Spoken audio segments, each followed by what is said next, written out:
Hello student, welcome back to our channel REC Gyan. Student, जैसा कि आप सभी जानते हैं कि सीटीआई के फॉर्म जो है वह चालू हो चुके हैं 6 तारीख से। और जो है कि आप सभी सीटीआई के फॉर्म भर दीजिए। जो भी बच्चे सीटीआई की तैयारी के लिए वेट कर रहे थे और जो है कि जिन बच्चों का पिछले साल सीटीआई किसी वजह से क्या अगर हम बोलना चाहें तो जो बच्चे अपीयरिंग में थे और जिन बच्चों का रिज़ल्ट नहीं आया था वह बच्चे सीटीआई का फॉर्म नहीं डाल पाए थे पिछले साल, तो इस साल जो है कि वो लोग अपना फॉर्म डाल दें और इस साल उन लोगों का फॉर्म रिजेक्ट भी नहीं होगा। साथ ही साथ जो है कि जो बच्चे अपीयरिंग में हैं वो फॉर्म अभी ना डालें और सीटीआई की तैयारी करें ताकि उनका फॉर्म जो है रिजेक्ट ना हो पिछले साल की तरह, क्योंकि पिछले साल जो है फॉर्म रिजेक्ट हो गए थे और आप सब उन लोगों का पैसा भी रिफ़ंड नहीं आया था।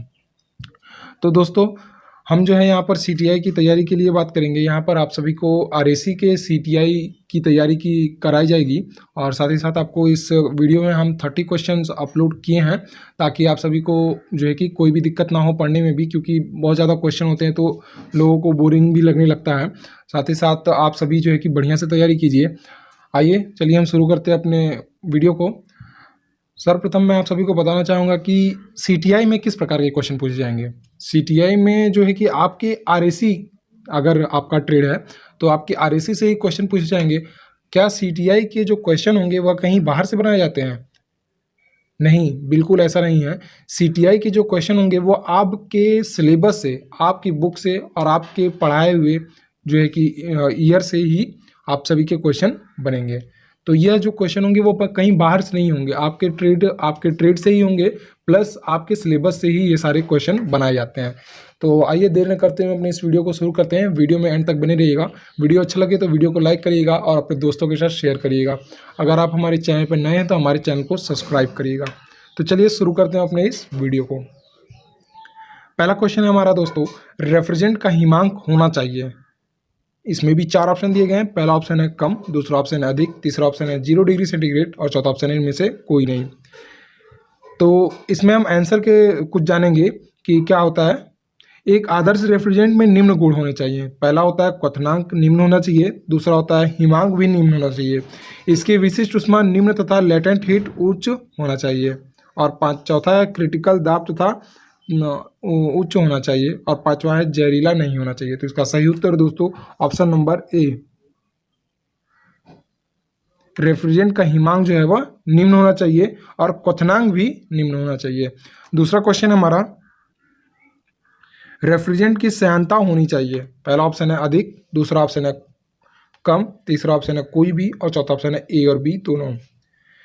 रेफ्रिजरेंट की श्यानता कम होनी चाहिए यदि रेफ्रिजरेंट की श्यानता यानी श्यानता मतलब होता है गाढ़ापन, अधिक होगी तो इसका प्रवाह सुगमता पूर्वक नहीं हो पाएगा, मतलब फ्लो से नहीं हो पाएगा, फ्लो जो है उसका सही नहीं हो पाएगा। यदि रेफ्रिजरेंट की श्यानता यानी गाढ़ापन कम होगी तो यह सुगम पूर्वक प्रवाहित होगा, मतलब धीरे धीरे प्रवाहित होगा। इसका सही उत्तर दोस्तों ऑप्शन नंबर बी, रेफ्रिजरेंट की श्यानता यानी गाढ़ापन कम होना चाहिए।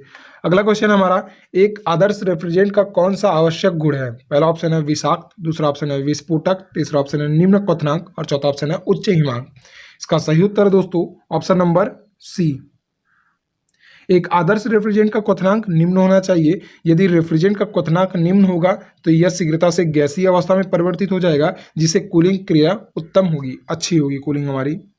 अगला क्वेश्चन हमारा, रेफ्रिजरेंट का कौन सा भौतिक गुण है? पहला ऑप्शन है टॉक्सिसिटी, दूसरा ऑप्शन है मिजोसिबिलिटी, तीसरा ऑप्शन है फ्लेमेबिलिटी, चौथा ऑप्शन है थर्मल कंडक्टिविटी। इसका सही उत्तर दोस्तों option number D, thermal conductivity.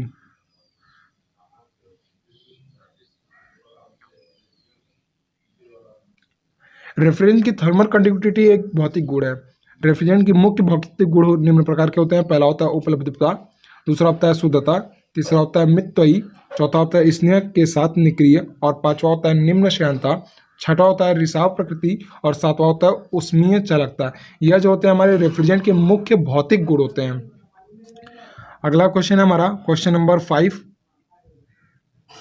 Hello carbon में उपस्थित होता है। पहला ऑप्शन है क्लोरीन, दूसरा ऑप्शन है कार्बन, तीसरा ऑप्शन है फ्लोरीन और चौथा ऑप्शन है ये सभी।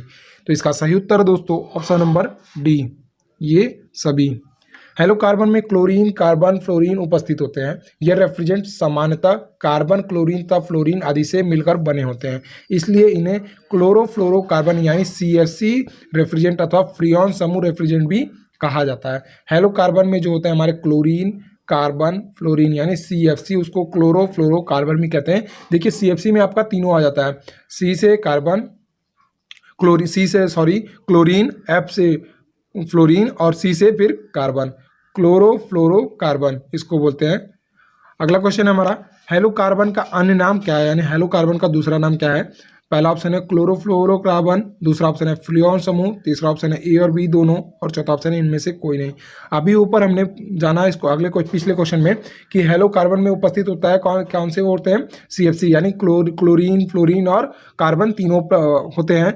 तो हेलोकार्बन का अन्य नाम हम क्या जान सकते हैं, क्लोरोफ्लोरोकार्बन, और फ्रियोन समूह भी इसमें उपस्थित होता है, यानी फ्रियोन समूह का रेफ्रिजरेंट भी इसे कहा जाता है, इसलिए हमारा ऑप्शन सही होगा ऑप्शन नंबर C। A और B दोनों, क्लोरोफ्लोरोकार्बन भी इसको जाना जाता है, इसका अन्य नाम है, और यह फ्रियोन समूह से होता है, इसलिए इसको फ्रियोन समूह के नाम से भी जाना जाता है। अगला क्वेश्चन है हमारा दोस्तों, ओजोन परत को हानि पहुंचाने वाला कारक है। पहला ऑप्शन है कार्बन, दूसरा ऑप्शन है क्लोरीन, तीसरा ऑप्शन है फ्लोरीन और चौथा ऑप्शन है ये सभी। इसका सही उत्तर है दोस्तों ऑप्शन नंबर B,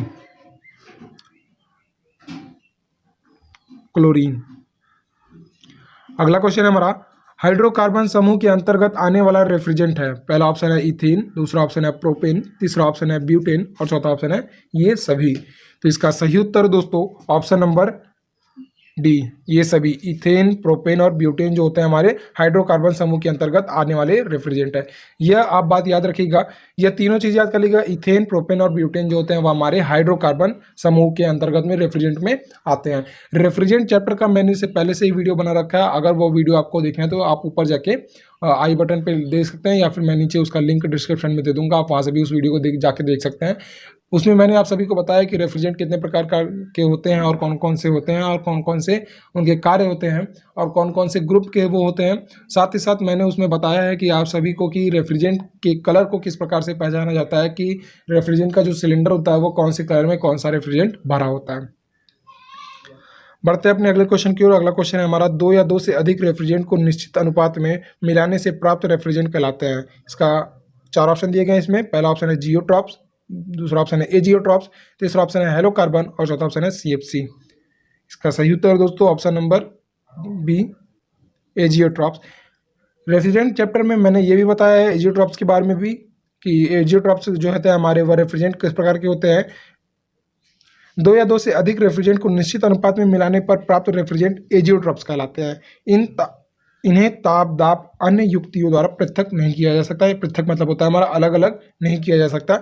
इनके गुणधर्म भी अपने घटकों के गुणधर्म से भिन्न होते हैं, यानी अलग होते हैं। अगला क्वेश्चन है हमारा, एजियोट्रॉप समूह का रेफ्रिजरेंट कौन सा है। पहला ऑप्शन है R500, दूसरा ऑप्शन है R21, तीसरा ऑप्शन है R11 और चौथा ऑप्शन है R22।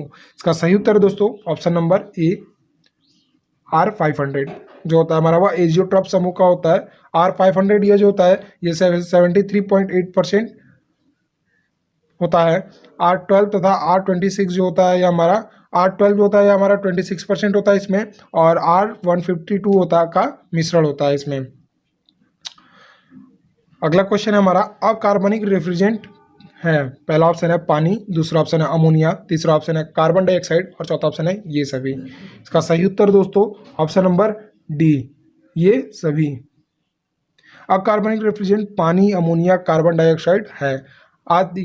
अकार्बनिक रेफ्रिजरेंट को हेलोकार्बन रेफ्रिजरेंट के आविष्कार से पूर्व उपयोग किया जाता था। इन रेफ्रिजरेंट के उपयुक्त भौतिक एवं ऊष्मागतिकीय गुणों के कारण वर्तमान में इनका प्रयोग किया जा रहा है। अगला क्वेश्चन है हमारा, असंतृप्त कार्बन यौगिक रेफ्रिजरेंट कौन सा है। पहला ऑप्शन है ट्राइक्लोरोएथिलीन, दूसरा ऑप्शन है डाइक्लोरोएथिलीन, तीसरा ऑप्शन है एथिलीन और चौथा ऑप्शन है ये सभी। इसका सही उत्तर दोस्तों ऑप्शन नंबर D, ये सभी। असंतृप्त कार्बन यौगिक रेफ्रिजरेंट निम्न है जो मैं आपको बता रहा हूँ वो भी। पहला होता है ट्राइक्लोरोएथिलीन, दूसरा है डाइक्लोरोएथिलीन, तीसरा ऑप्शन है एथिलीन और चौथा ऑप्शन है प्रोपिलीन।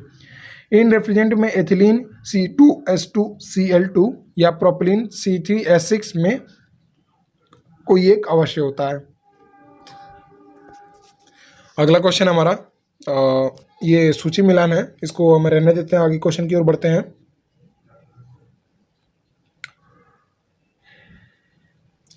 निम्न में से द्वितीयक रेफ्रिजरेंट, यानी द्वितीयक मतलब होता है हमारा सेकेंडरी रेफ्रिजरेंट। प्राइमरी और सेकेंडरी मैंने दोनों रेफ्रिजरेंट बताए हैं कौन कौन से होते हैं। निम्न में से द्वितीयक रेफ्रिजरेंट कौन सा है? पहला ऑप्शन है ट्राइक्लोरोफ्लोरोमीथेन, दूसरा ऑप्शन है प्रोपेन, तीसरा ऑप्शन है अमोनिया और चौथा ऑप्शन है ब्राइन। इसका सही उत्तर है दोस्तों option number D, brine. Brine जो है हमारा वह द्वितीयक यानी सेकेंडरी रेफ्रिजरेंट है। इन रेफ्रिजरेंट का प्रयोग अप्रत्यक्ष रेफ्रिजरेंट प्रणाली में किया जाता है। अप्रत्यक्ष रेफ्रिजरेंट प्रणाली में ऊष्मा का स्थानांतरण एक ही माध्यम से न होकर बल्कि अलग अलग माध्यमों के द्वारा किया जाता है। अगला क्वेश्चन है हमारा, सेकेंडरी रेफ्रिजरेंट कौन सा है इसमें से? Hc यानी हाइड्रोकार्बन, दूसरा ऑप्शन है H2O, तीसरा ऑप्शन है HFC और चौथा ऑप्शन है HCFC। इसका सही उत्तर है दोस्तों option number B, H2O। Secondary refrigerant जो हमारा वह H2O है। अगला क्वेश्चन है, 0 डिग्री सेंटीग्रेड से ऊपर तापमान बनाए रखने के लिए किस रेफ्रिजरेंट का प्रयोग किया जाता है? पहला ऑप्शन है अमोनिया, दूसरा ऑप्शन है पानी, तीसरा ऑप्शन है ब्राइन और चौथा ऑप्शन है ये सभी। इसका सही उत्तर है दोस्तों ऑप्शन नंबर बी, पानी।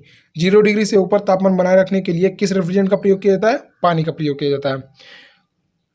पानी को रेफ्रिजरेंट के रूप में प्रयोग किया जाता है। इस स्थिति में जल एक उत्तम रेफ्रिजरेंट है क्योंकि यह सभी स्थानों पर आसानी से उपलब्ध हो जाता है। अगला क्वेश्चन हमारा, सोडियम क्लोराइड अथवा कैल्शियम क्लोराइड को जल में मिलाने से इसका जमाव बिंदु हो जाता है। पहला ऑप्शन है कम, दूसरा ऑप्शन है अधिक, तीसरा ऑप्शन है कोई प्रभाव नहीं पड़ता और चौथा ऑप्शन है पहले बढ़ता है फिर घटता है। तो इसका सही उत्तर दोस्तों ऑप्शन नंबर ए, कम। पढ़ते हैं अपने नेक्स्ट क्वेश्चन की ओर। अगला क्वेश्चन हमारा, ब्राइन का हिमांक जिस तापमान पर सबसे कम होता है वह तापमान कहलाता है। पहला ऑप्शन है क्रांतिक तापमान, दूसरा ऑप्शन है विशिष्ट तापमान, तीसरा ऑप्शन है यूटेटिक तापमान और चौथा ऑप्शन है इनमें से कोई नहीं। इसका सही उत्तर दोस्तों ऑप्शन नंबर सी, यूटेटिक तापमान। अगला क्वेश्चन है हमारा, कैल्शियम क्लोराइड ब्राइन की यूटेटिक सांद्रता कितनी होती है? पहला ऑप्शन है 0.324, दूसरा ऑप्शन है 0.233, तीसरा ऑप्शन है 3.24 और चौथा ऑप्शन है 2.33। तो इसका सही उत्तर है दोस्तों ऑप्शन नंबर ए, 0.324। अगला क्वेश्चन है हमारा,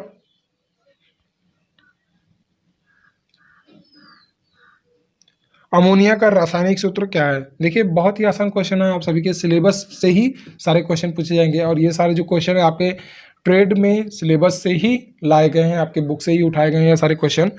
अमोनिया का रासायनिक सूत्र क्या है? पहला ऑप्शन है NH3, दूसरा ऑप्शन है NaCl, तीसरा ऑप्शन है NH4 और चौथा ऑप्शन है NaOH। मुझे जहाँ तक उम्मीद है कि यह सभी सारे क्वेश्चन, इस क्वेश्चन के आंसर आप सभी को पहले से ही मालूम होंगे, तो कमेंट करिए इस क्वेश्चन के आंसर को। मैं देखूँ तो किस बच्चे को जो है कि इस क्वेश्चन के आंसर जो है मालूम है। जहाँ तक लगता है कि सारे बच्चे इस क्वेश्चन को पहले ही पढ़ चुके हैं। क्लास 9th 10th में भी और 11th 12th में भी हम लोगों को फिजिक्स में पढ़ाया जाता है, केमिस्ट्री में भी पढ़ाया जाता है, केमिस्ट्री में आता है ये सारे क्वेश्चन। तो बढ़ते अपने अगले क्वेश्चन की ओर। अमोनिया निम्न में से किस धातु पर जंग का प्रभाव डालती है? पहला ऑप्शन है तांबा, दूसरा ऑप्शन है पीतल, तीसरा ऑप्शन है स्टील और चौथा ऑप्शन है ए और बी दोनों। तो इसका सही उत्तर दोस्तों ऑप्शन नंबर डी, ए और बी दोनों, यानी तांबा और पीतल दोनों। अगला क्वेश्चन है हमारा, एक बार कितने वायुमंडलीय दाब के बराबर होता है? एक बार, ये वो वाला बार नहीं है जो आप कंटिन्यू वाला समझ रहे हैं, यह बार है जो एक के ऊपर ऐसे ऊपर खींचा होता है पाई जैसा, उसे हम बार कहते हैं। एक बार कितने वायुमंडलीय दाब के बराबर होता है? पहला ऑप्शन है एक बार बराबर 10 सही kilo Newton by centimetre square, और ये थोड़ा सा मैथ वाला क्वेश्चन आ गया है। इसका सही उत्तर है दोस्तों ऑप्शन नंबर सी, एक बार बराबर 10 सही n बटा के सेंटीमीटर स्क्वायर।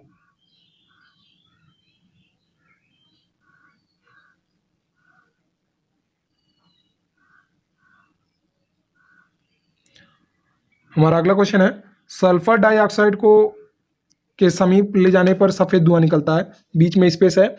पहला ऑप्शन है क्लोरीन, दूसरा ऑप्शन है कार्बन, तीसरा ऑप्शन है फ्लोरीन और चौथा ऑप्शन है अमोनिया। तो इसका सही उत्तर दोस्तों option number D, ammonia. Sulphur dioxide को अमोनिया के समीप ले जाने पर सफेद धुआं निकलता है। यह अधिक नशीला और तेज गंध वाला रेफ्रिजरेंट होता है।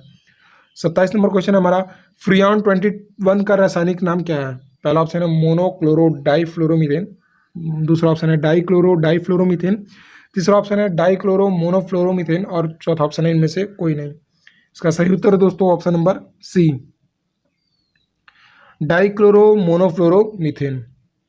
यह कम हार्स पावर वाले घरेलू रेफ्रिजरेंट संयंत्र में प्रयोग किया जाता है। इसकी रेफ्रिजरेशन क्षमता जो होती है वह 100 टन की होती है।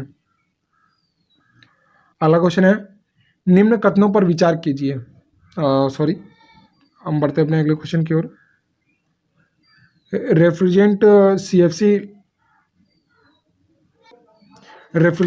CFC 11 की ओजोन संभावित रिक्तीकरण है। पहला ऑप्शन है 1.05, दूसरा ऑप्शन है 1.001 मतलब, तीसरा ऑप्शन है 0.08 और चौथा ऑप्शन है 0.05। तो इसका सही उत्तर दोस्तों ऑप्शन नंबर 1 बी।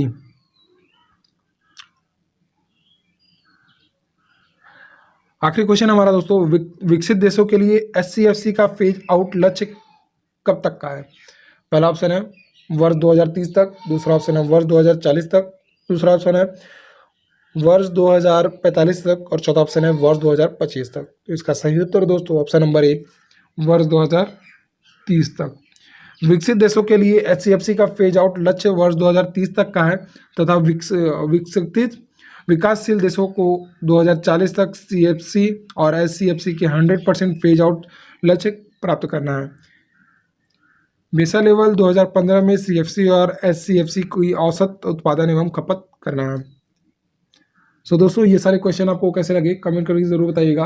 उम्मीद है कि ये सारे क्वेश्चन आपको CTI में बहुत ही महत्वपूर्ण होंगे और तैयारी जमकर कीजिए आप सभी, क्योंकि अब अगले महीने आपके एग्ज़ाम होंगे। तो बढ़िया से तैयारी कीजिए आप सभी, और वीडियो आपको हर डे पर डे मिलेगा। तो आप जो है कि अपने दोस्तों के साथ शेयर जरूर कीजिए इस वीडियो को, और चैनल पर नए हैं तो चैनल को सब्सक्राइब करिएगा।